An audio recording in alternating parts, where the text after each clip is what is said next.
1900 over तक ऐसा लग रहा था कि शायद एक बार फिर जो यंग इंडिया है, यंगस्तान है, इस मुकाबले को ले जाएगी, लेकिन कूल धनंजय ने श्रीलंका को आखिरकार जीत दिलाई, इस सीरीज को जिंदा रखा है। स्वागत है आपका ईएसपीएन क्रिक इन्फो मैच डे हिंदी में। मैं हूं सैयद हुसैन और मेरे साथ चर्चा करने के लिए मौजूद रहेंगे हमेशा की तरह आकाश चोपड़ा।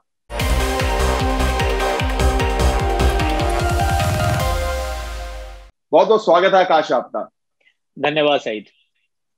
आकाश, 1900 ओवर तक ऐसा लग रहा था कि शायद ये मुकाबला इंडियन बॉलर्स अपने नाम कर जाएंगे। जबरदस्त तरीके से प्रदर्शन उस वक्त तक दोनों टीमों के बीच में देखने को मिल रहा था, लेकिन क्या आप मानेंगे कि कूल धनंजय ने पूरे तरीके से इस मुकाबले को अपने नाम करते हुए सीरीज को जिंदा कर दिया?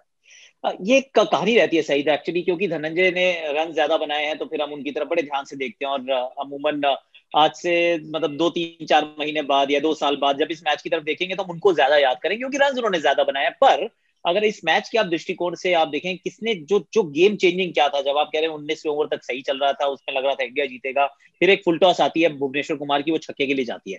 अब वो अंडर प्रेशर जरूर एक थोड़ी सी ढीली गेंद थी, लेकिन छक्का मारा है वो धनंजय ने नहीं मारा, एक्चुअली करुणारत्ने ने मारा था। तो वो जो छक्का था वो इन दी and actually change the game completely, कि आप श्रीलंका की तरफ खेल को जाते हुए देखने लगे। और फिर जब पलट के आप देखेंगे तो आपको वो इंडिया की जो ड्रॉप कैचेस हैं वो भी याद आएंगे कि वो कैचेस अगर पकड़ लेते तो शायद यहां तक बात ही नहीं पहुंचती। पर अंत सच बात यह है कि रन्स कम थे बोर्ड पे, जितने रन्स थे। लड़ाई बहुत अच्छी की भारत ने, पर India never had enough runs.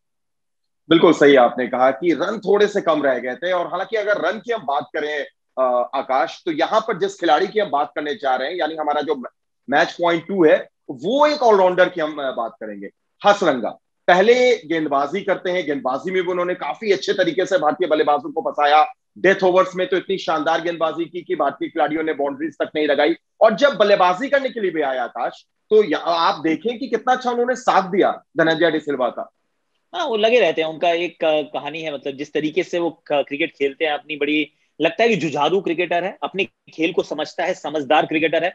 और वो सिचुएशन से ओवरऑड नहीं होता कभी उनके सामने। आप किसी बल्लेबाज को खड़ा कीजिए, वो अपनी स्किल्स के साथ बंधे रहते हैं, जुड़े रहते हैं। और ये पहचान रहती है एक ऐसे खिलाड़ी की जिसको जिसको कॉन्फिडेंस है अपने अपनी काबिलियत में। तो चाहे वो फिर गेंद के साथ हो, बल्ला हाथ में हो, या फिर फील्डिंग में, उन्होंने ऐसे करके फ्लिक करके एक डंडे भी बॉल मार दी थी।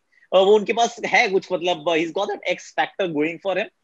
जो सेकंड ओडीआई था जिसमें उन्होंने विकेट्स भी चटकाए थे, तीसरे में इंजर्ड हो गए थे, लेकिन जब जब वो खेलते हैं तब तक वो प्रदर्शन अच्छा करते हैं, योगदान देते हैं। तो हसरंगा एक्चुअली, अगर मान लीजिए वो श्रीलंकन ना होते, वो भारतीय होते, जस्ट हाइपोथेटिकली, तो हो सकता है किसी आईपीएल टीम का हिस्सा भी हो जाते।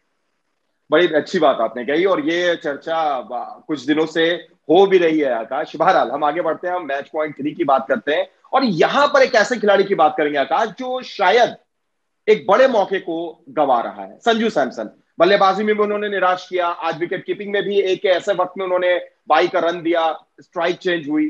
तो ये छोटी छोटी चीजें कभी भारी भी पड़ जाती हैं। एक कैच भी छूटा था एक्चुअली, थोड़ा डिफिकल्ट कैच था, पर वो कुलदीप की गेंद पे था शायद, वो जो बिल्कुल बॉटम एज से लग के गेंद गई थी।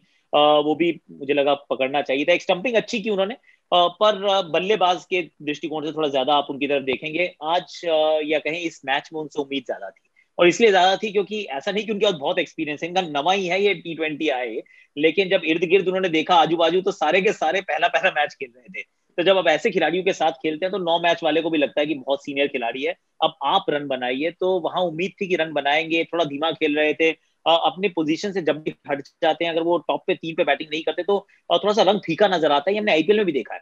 तो इस बार भी यही था कि थोड़ा नीचे आके बैटिंग करनी पड़ी, क्योंकि आपके पास 4-4 ओपनर्स हैं, 3 तो मुकाबला खेल रहे हैं, पृथ्वी शॉ भी आइसोलेशन में है। तो फिर जब 3 ओपनर्स खेलते हैं जिसमें से 2 डेब्यूटेंट्स होते हैं, तो फिर संजू सैमसन को थोड़ा नीचे जाना पड़ता है। जब वो जाते हैं तो फिर उतना फ्लो में बल्लेबाजी होती नहीं, या फिर कर नहीं पाए। और एक बड़ी पारी की उम्मीद तो जरूर थी। और बिल्कुल ठीक कह रहे हैं, आपकी उम्मीद उसी से होती है जिससे जिसके पास काबिलियत होती है। कोई पत्थर उसी पेड़ पे मारते हो जिसपे फल लगता है। तो हम सबको उम्मीद रहती है कि संजू सैमसन जब आएंगे तो छाएंगे, मैच जिताएंगे। लेकिन खेलते हैं तो बहुत खूबसूरत खेलते हैं, पर वो मैच खत्म नहीं करके आ रहे हैं। वो बहुत जो सॉलिड कंट्रीब्यूशन की आवश्यकता रहती है ना, वो नहीं हो रहा है अभी। बिल्कुल सही कहा आकाश आपने। और अब सिर्फ एक ही मुकाबला बचा है, बहरहाल उस पर हम लोग आगे बात करेंगे। अब अगला जो पॉइंट है हमारा आकाश, वो ये है कि क्या टॉस बहुत बड़ा रोल निभा रहा है इस सीरीज में? पहले T20 में भी हमने देखा, आज भी हमने देखा। नॉट नेसेसरीली, ऐसा तो मैं नहीं कहूंगा कि टॉस के चलते आप मैच जीत जा रहे हैं, क्योंकि अगर पहला T20 आई देखेंगे तो टॉस जीता श्रीलंका, इंडिया को पहले बैटिंग कराई थी लेकिन चेज नहीं कर पाए। अब दूसरे T20 आई में पहले इंडिया की बैटिंग फिर दोबारा आती है लेकिन उन्होंने चेज कर दिया। तो टॉस तो देखिए महत्वपूर्ण होता है, T20 आई में थोड़ा सा ज्यादा होता है, T20 फॉर्मेट में थोड़ा ज्यादा होता है, पर ये जो परिस्थितियां हैं ये वैसी नहीं है जिसमें अगर आपकी पहले बैटिंग आ जाए तो आप मैच जीत नहीं सकते। ये तो अभी करके दिखा दिया था, मतलब ऑलमोस्ट पहले मैच में जब भारत ने काम करके दिखाया, दूसरे में भी ऑलमोस्ट करके दिखाया।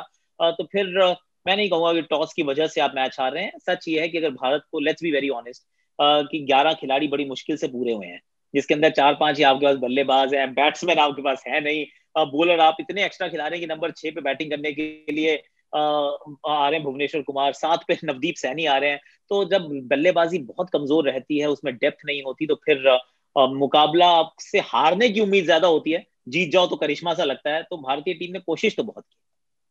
चलिए बिल्कुल। और आकाश, अब हम अपने उस सेगमेंट पर आ गए, हमारा आखिरी पॉइंट भी वो है जिसका इंतजार शायद आपको भी होगा, ऑडिशन। और ऑडिशन की जब हम बात कर रहे हैं आकाश, तो क्या आप ये मानेंगे कि आज के इस मुकाबले में वरुण चक्रवर्ती और कुलदीप यादव ने जबरदस्त दमदार ऑडिशन दिया है? एब्सोल्युटली दिया है, क्योंकि कुलदीप तो बिल्कुल थे ही नहीं, वाइल्ड कार्ड एंट्री है वो तो ये मैच खेलने नहीं वाले थे, वो तो T20 में उनका नाम भी नहीं आता है। तो फिर ये तो अचानक मौका मिला, अगर कैच पकड़े जाते, वो DRS ले लिया जाता, तो फिर 4 ओवर में शायद 4 विकेट के साथ समाप्त करते। तो फिर उन्होंने तो बहुत ही बढ़िया काम किया। और होता है कई बार कि जब वो कहते हैं जिंदगी आपको एक मौका देती है कई बार बिल्कुल आउट ऑफ द ब्लू, तो फिर आप उसको लपक लेते हैं और आप छा जाते हैं। तो ये एक बड़ा अच्छा मौका इनको मिला, उन्होंने बनाया। Varun Chakravarthy is gaining confidence, पिछला मैच पहला ही था, हमने बात भी की थी कि ठीक है, ठीक रहा प्रदर्शन, बहुत खराब नहीं है, एक्स्ट्राऑर्डिनरी नहीं है पर खराब भी नहीं है। तो दूसरे मैच में थोड़ा सा और निखर कर आए हैं, जब टोटल थोड़ा सा और छोटा हो गया। तो उम्मीद यही है कि इसी प्रकार से अगर करते रहेंगे गेंदबाजी, तो फिर अपनी पर्ची उन्होंने भी डाल दी है कि देखिए जब सिलेक्शन हो तो मुझे कंसिडर तो जरूर करना।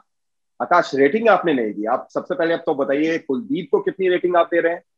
8/10। और वरुण चक्रवर्ती? 8/10, दोनों को 8 अंक 10 में से, सिर्फ इसलिए थोड़े से अंक काट रहा हूँ कि मैच जिताने वाली परफॉर्मेंस नहीं आ पाई, अगर वो आ जाती तो फिर तो सोने पे सुहागा था। चलिए गुड। ठीक है आकाश, बहुत बहुत शुक्रिया, आप हमारे साथ जुड़े। और अब जब तीसरा T20 होगा तो उम्मीद होगी कि एक रोमांचक, क्योंकि सीरीज तो रोमांचक हो गई है, तो एक चर्चा भी रोमांचक आपके साथ होगी। बहुत बहुत शुक्रिया Akash. Absolutely, thank you so much.